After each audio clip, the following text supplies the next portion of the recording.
Creating a video is all about storytelling. Even short, self-produced videos still need to tell a compelling story. Hi, my name is Drew Keller, and you have available to you a tool that's probably been around since we formed language. That's the narrative curve. You've seen it before: a beginning, a middle, and an end. In the beginning, we meet our protagonist. Maybe he's a hero. We establish the problem. Who's our antagonist? In the middle, that tends to be the big section, we go through and we look at potential solutions. What are the problems? What are the liabilities? What are the benefits? What are the tasks that we need to perform?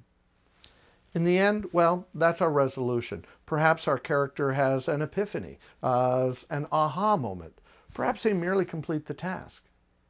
By using the narrative curve, you present your story in a construct that your audience is very familiar with, and it affords you the opportunity to tell a complete and compelling story. Okay, how do you do it? Well, I think you need to establish a setting for your story. I think of it almost like a character. It needs to be rich with visual details. Are you shooting something about a business solution? Then shoot in an office. Are you shooting about a home solution? Then go on location. You need to think about how this setting is going to reflect your story and give you context. What should you avoid? Well, number one, white walls. I swear, every time you shoot against a white wall, it looks like the person has just been arrested. Don't shoot in a conference room with a large table between you and the subject matter and a dirty whiteboard behind.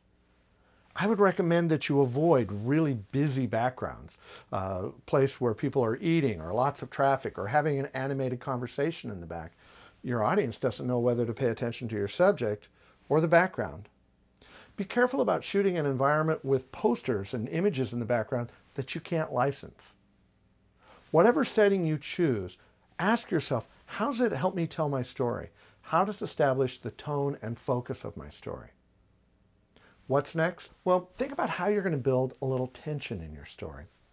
I don't mean hanging off a building, chewing your fingernails sort of tension. What I'm saying is that every good story involves a conflict that has to be resolved. Is there a problem that needs to be fixed? Is there a need to be filled? What happens if you have to make a choice between two options? And what are the consequences of failure?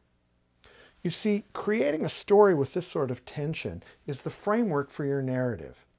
It gives you an opportunity to describe how the conflict is going to be resolved. And it's all part of that narrative curve, because even a short story needs a beginning, a middle, and an end. And it needs a little tension.